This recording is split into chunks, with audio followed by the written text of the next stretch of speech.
The Meridian was originally only available with the turbo. You can get it with the non-turbo, which now means that Mazda has a very affordable off-roader in their lineup.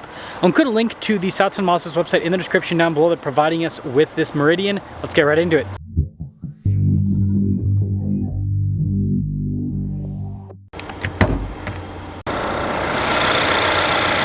Powering this is a 2.5 liter 4-cylinder that goes through a 6-speed automatic. Fuel economy is 24 around town, 30 on the highway, with power outputs being 187 horsepower and then 185 pound-feet of torque. If you're able to, I'd really appreciate it if you would subscribe. Now this Sans metallic paint I think looks really sharp, and you can see the hood design on the CX-50 pretty boxy. The headlights, however, are a lot more angular. Here's kind of like a look at the whole cluster there. Anyways, we've got a lot of nice painted trim on the front end and then a very wide appearance. And that wide appearance is one thing that differentiates the CX-50 in this segment. Tire wheel setup is 225 by 60 by 18. You do have all-terrain tires with this package, and the wheel design's a little bit more rugged looking. You also notice we've got big chunky fender flares, and you have a bunch of cladding at the bottom. It's kind of like an off-roader type look, right? But the mirror caps are at least painted black, so that breaks that up a little bit. Now when it comes to key fob features, we've got the Mazda logo there on the front. On the side we've got our lock, unlock, and then opening for the hatch. Now popping into the cargo area, it of course is power. So the seats do fold down flat, so if you need to do car camping, that's definitely a thing with this. You just pull these tabs to throw it on the seat. But yeah, behind the second row, you have a ton of storage space. This is why this segment of crossover is so popular, because of the spaciousness. And then you do have a spare tire. It's not an all-terrain though, so that's a little bit of a downside. Love the circular taillights here in the back. And then just like other 2026 Mazdas, it seems like they made the badges look a little bit fancier. That will cap things off for the exterior of this CX-50. Let's now take a look at the interior. Soft touch there on the door panel. I like this here, very rigid looking handle. And then here are the seats. Got cloth inserts there in the center. Legroom is pretty darn good. We have some vents here in the back, USB ports as well. And the sunroof does get in the way of headroom a little bit, but it's still pretty good back here. Keyless entry for up front, and let's check it out. Blind spot monitoring with the mirrors. You've got regular glass up front, and then you've got your mirror adjustments and everything there on the side. But yeah, some soft touch on the front door panel. Driver's seat and passenger front seat have that same kind of design with the cloth inserts, and the driver's seat is power adjustable. Not only is the passenger seat manual, it doesn't have lumbar like the driver. Now to the left of the steering wheel, you've got shortcut buttons for stuff like the traction control, parking sensors, turning off some of the safety tech. Soft touch all around the steering wheel. We've got practical controls here on the front face, like our adaptive cruise control. You've got volume and voice command controls there on the other side, and just traditional stocks behind the steering wheel. Taking a look at the gauge cluster itself, it's mostly analog, but you do have a digital element in the center, which means you can change the information that is displayed depending on what you're looking for. And this does in fact come with an off-road mode, so it's not just tires. Just a backup camera in reverse. Pretty good resolution, not the best though. And then just like other new Mazdas, they're still rocking the regular kind of dial system. It is a touchscreen if you use Apple CarPlay and Android Auto, which are a part of the system. But yeah, if you use the regular infotainment system, it's controlled via a dial. Even though this is more affordable Mazda, you still have nice soft touch on the dash. Down below there's some pretty cool trim. And then climate wise, we do have dual zone climate. We also have heated seats. Storage above the shifter, rather in front of the shifter, and then the shifter itself. Man, the lighting today is horrible. But yeah, you've got the shifter for the 6-speed automatic, drive modes right next to it. This is all the controls to the infotainment system, including the volume knob right next to it. But yeah, parking brake and auto hold. Center console's got pretty good space. It does have a phone charging pad up front, which is nice. And then yeah, there's nice trim there, and then I already showed you guys, but yeah, panoramic sunroof. So CX-50 Meridian, and because this doesn't have the turbo, it's quite a bit less, so $35,240 rather than being over $40,000. Let's see how the Meridian performs. CX-50 Meridian. If you guys want me to review the turbo version, let me know, and I can do that at another time. I just don't know how much. Man, this seat's a little bit too low.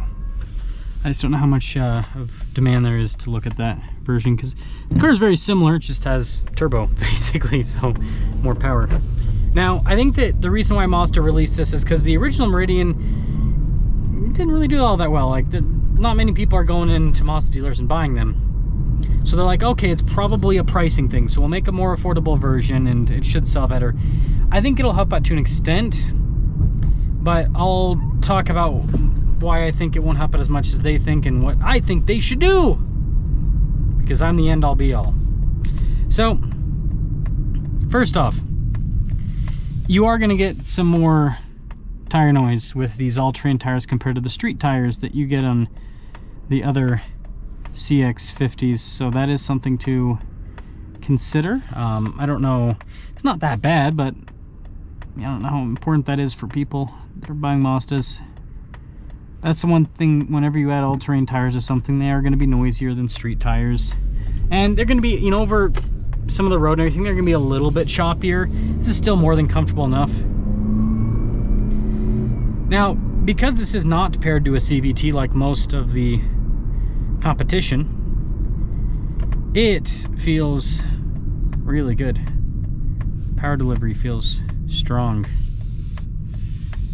with this, and smooth too. And actually, like, it just, boom, responsive. Now, it's not the quickest thing on the planet. It can get out of its own way though. And it doesn't feel bad to rev out this engine. It's a pretty rev happy engine overall. Gotta love the steering. The steering wheel itself feels really nice, but yeah, the steering's also sharp. I just thought of something. I gotta bring this up. Should I do turbo Meridian versus the new Honda CR-V Trail Sport? I know it's hybrid versus turbo, but like the pricing is about the same on those cars. That just kind of popped in my head. Let me know if you want me to do that. That might be a fun comparison. But I mean, this is comfortable. This drives well. The loudest thing is the tires, right? I'm not really hearing any wind noise or anything like that. Now, obviously, I'm not going crazy fast, but if you're going to get wind noise, you're going to start hearing it at this speed. And again, this is a very sleek car with the design, so you're not going to get a lot there.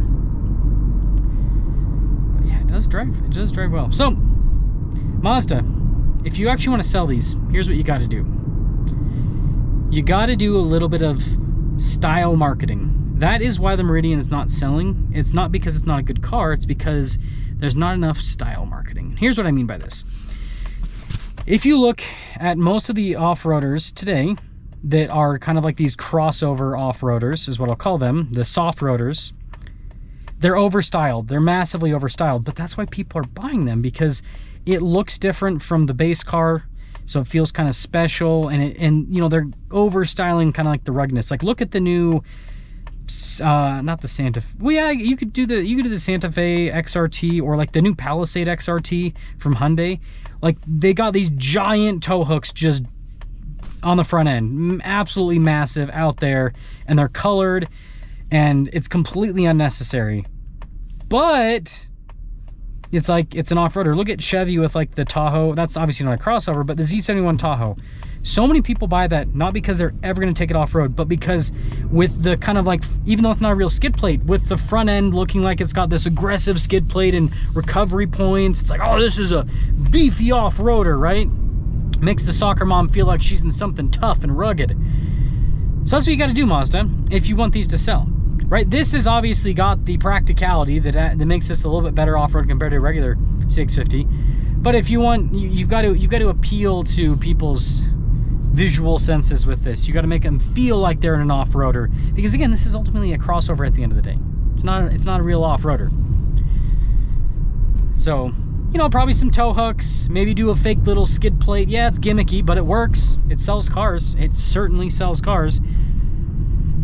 And, you know, on top of that, maybe consider doing more aggressive tires. I've seen some of these Mazda dealers like lift these CX-50s and CX-5s and put some pretty aggressive tires on them, and they look great. So maybe some more aggressive tires with it. And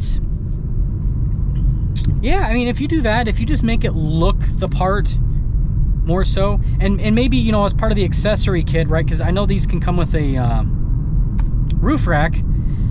Do a tire mount accessory, so then, you know, a dealership could fix one of these up to have a full-size spare all-terrain tire on the roof. So it, again, it just has to look the part. If it looks the part, it'll sell.